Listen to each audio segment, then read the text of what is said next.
There is a certain kind of person who is extremely difficult to control, not because they are intimidating, not because they always have the perfect answer, and not because they can see through every lie. It is something much quieter than that. You can pressure them, guilt trip them, make them feel uncomfortable, even try to make them doubt themselves. And somehow, they don't move, they listen, they think, they take their time, and then they make their own decision. That kind of person can be incredibly frustrating to manipulate, because manipulation depends on one thing more than almost anything else: getting control of your emotions before you get control of your thoughts. And once you understand that, a lot of human behavior starts to look different. Think about the last time someone made you feel guilty for saying no. Maybe they didn't ask you directly, maybe they said something like, "Wow, I guess I know where I stand with you now." And suddenly, your simple decision didn't feel simple anymore. You started explaining yourself. You started defending your choice. Maybe you even changed your mind, not because you wanted to, but because you wanted the uncomfortable feeling to disappear. That is where manipulation often begins, not with a dramatic lie, not with some obvious villain. Sometimes it begins with a tiny emotional reaction inside you: the urge to explain, the urge to prove yourself, the fear of disappointing someone, the need to be understood, the need to be liked. And the more someone learns which emotional button to press, the easier it becomes to influence your behavior. But here's the part most people miss. Being difficult to manipulate doesn't mean becoming cold. It doesn't mean trusting nobody. It doesn't mean assuming everyone has bad intentions. And it certainly doesn't mean turning yourself into someone who never cares what other people think. In fact, the strongest protection against manipulation is not emotional numbness.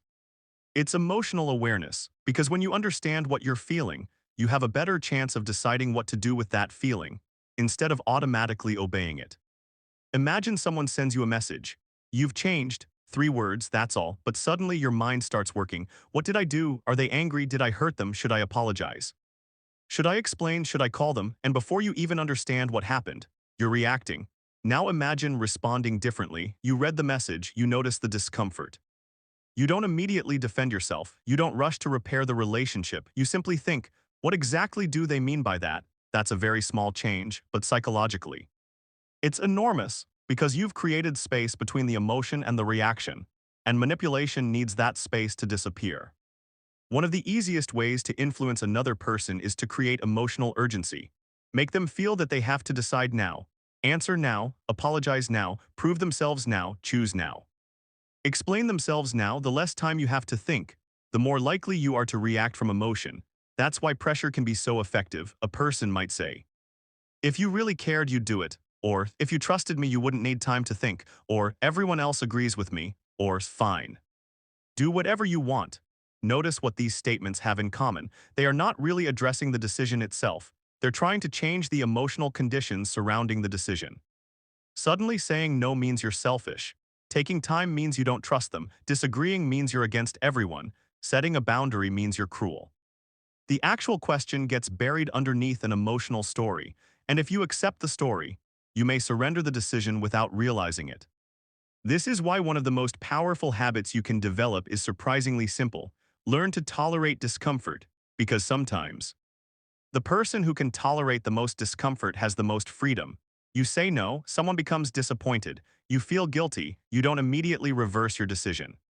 You allow the guilt to exist, you allow the awkward silence, you allow someone to misunderstand you for a moment, and you discover something important. Discomfort is not the same thing as danger. Feeling guilty does not automatically mean you've done something wrong. Feeling responsible does not mean you are responsible. And someone being disappointed with your boundary does not automatically mean your boundary is unfair. That distinction can change your entire relationship with other people. Because manipulative behavior often works by making you interpret their emotional reaction as evidence that your decision was wrong. But people are allowed to have feelings about your choices. And you're allowed to make choices they don't like. Both things can be true. This is where healthy boundaries become important. A boundary is not, "You must behave the way I want." A boundary is closer to, "This is what I will and will not participate in." That's a completely different mindset. You can't control whether someone gets angry. You can't control whether they approve. You can't control whether they understand. But you can decide what you do when those things happen, and that is where your psychological independence begins. Consider someone who constantly interrupts you. Every time you speak, they cut you off. At first, you might become frustrated, then you might become angry, then you might start speaking louder. And suddenly, the conversation becomes a competition, but someone with stronger emotional control might respond differently. They pause, they calmly say, "Let me finish this thought." And then they continue. No dramatic confrontation, no long explanation, no attempt to dominate, just clarity. That's another important trait of people who are difficult to manipulate. They don't over-explain themselves. This doesn't mean they never explain. It means they understand that an explanation is not always a negotiation. If you say, "I can't come tonight," you don't necessarily owe someone a 10-minute defense of your decision. But many people feel uncomfortable with a simple no, so they add reasons. "I can't come because I'm tired and I have something tomorrow and I haven't been sleeping well and maybe next week." And the moment you give 5 reasons, you have given someone 5 opportunities to argue. "You're not really that tired. Tomorrow isn't that important. You can come for an hour. We never see you anymore." Now your boundary has become a debate. Sometimes the most powerful sentence is simply, "I won't be able to," and then silence. That silence can feel strange at first, especially if you're used to earning permission for your decisions. But there's something psychologically powerful about not rushing to fill silence. Silence gives the other person less material to manipulate, and it gives you more time to observe. Because when you stop talking, people often reveal more, not necessarily because they're being dishonest, but because you are no longer doing all the emotional work for them. You can hear what they're actually saying. You can notice whether they respect your answer. You can notice whether they keep pushing. You can notice whether they try guilt, anger, flattery, victimhood, or intimidation. And that brings us to another important distinction. Not every attempt to persuade you is manipulation. People influence each other constantly. Someone can disagree with you without manipulating you. A friend can explain why they think you're making a mistake. A partner can express disappointment. A coworker can negotiate. A parent can give advice. Healthy influence leaves room for your autonomy. Manipulation tends to shrink it. The difference is often not simply what someone wants. It's how they respond when you don't give it to them. That's the moment worth watching, because anyone can seem respectful when you're doing exactly what they want.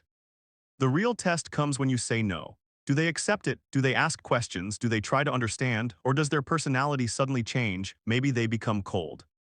Maybe they withdraw affection. Maybe they remind you of everything they've done for you. Maybe they bring up an unrelated mistake you made 3 years ago. Maybe they say, "After everything I've done for you," and now you're no longer discussing the original decision. You're defending your worth as a person. That's emotional leverage. And once you recognize it, you don't have to fight it. You can simply refuse to participate. You can say, "I appreciate what you've done for me, but that doesn't change my answer." That's it. No attack, no accusation. No countermanipulation, just clarity, and that brings up something deeper. People who are difficult to manipulate usually don't need to win every interaction. They don't need to prove they're smarter. They don't need the other person to admit they were wrong. They don't need the final word. That may sound small, but it's incredibly important. Because the need to win can itself become a weakness. If someone knows that you cannot tolerate being misunderstood, they can control you by misunderstanding you. If they know you need everyone to see you as a good person, they can control you with accusations. If they know you hate conflict, they can control you through anger. If they know you crave approval, they can control you through praise and withdrawal. Your greatest vulnerabilities are not always your fears. Sometimes they're the things you desperately need. Approval, certainty, being liked, being needed, being right, being seen as a good person.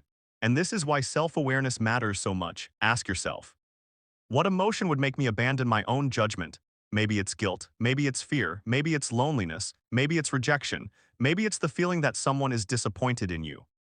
Once you know that, you can start recognizing the moment someone touches that emotional trigger, not to become paranoid, but to become conscious.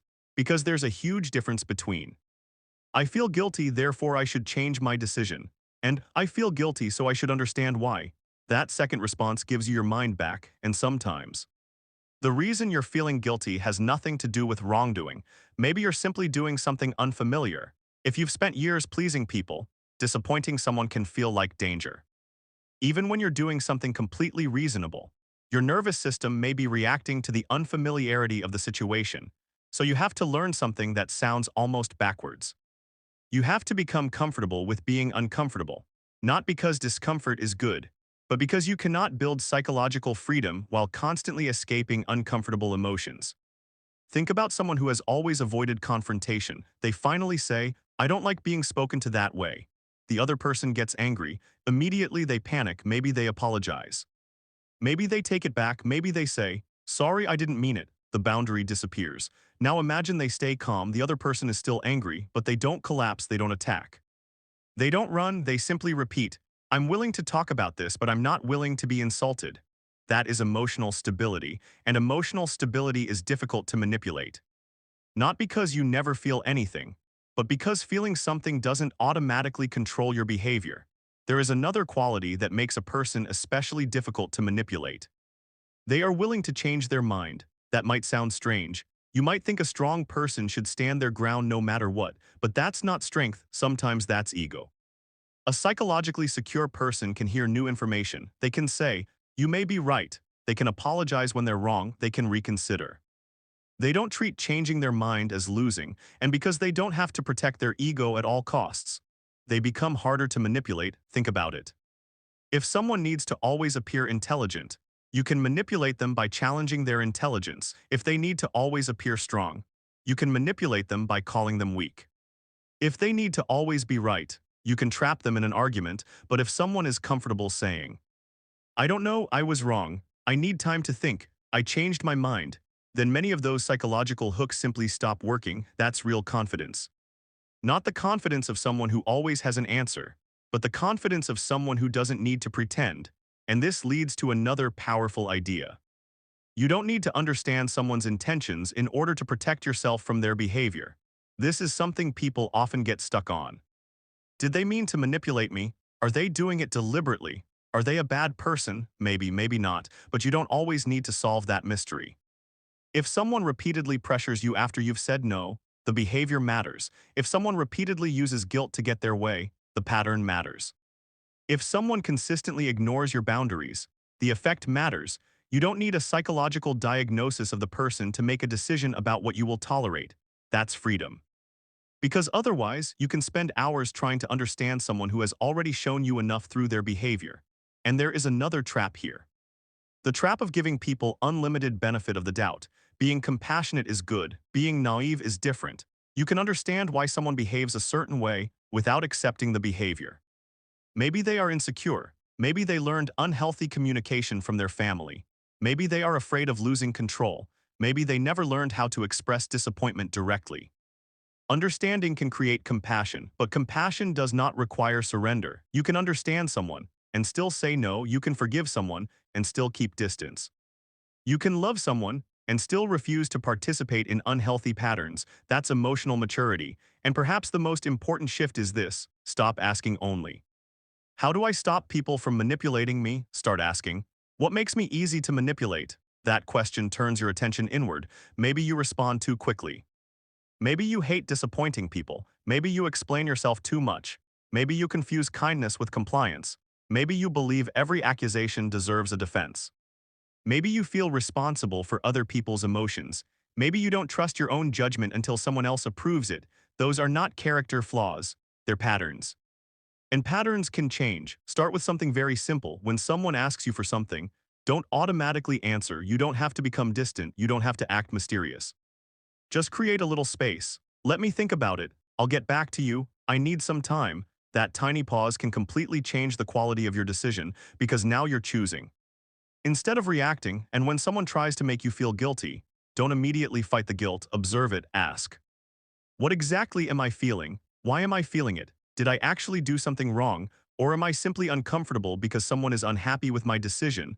Those questions create psychological distance. And psychological distance creates choice. The same thing applies to praise. Manipulation isn't always negative. Sometimes people control others through excessive approval. Someone makes you feel special, understood, important, and then gradually begins asking for more. You might not even notice the shift. At first, it feels like connection. Later, it becomes obligation. That's why emotional independence means being careful with both criticism and praise. Don't let someone's anger define your worth. And don't let someone's admiration define it either. If your self-image depends entirely on how another person sees you, they have more influence over you than you may realize. A more stable position is, I appreciate your opinion, but it doesn't determine who I am. That's difficult because humans are social creatures. We naturally care about belonging. We naturally respond to approval and rejection. The goal isn't to eliminate that part of yourself. The goal is to stop handing it the steering wheel. You can care what people think. Without being controlled by what they think, you can listen. Without obeying, you can empathize. Without surrendering your boundaries, you can be kind, without being easily used.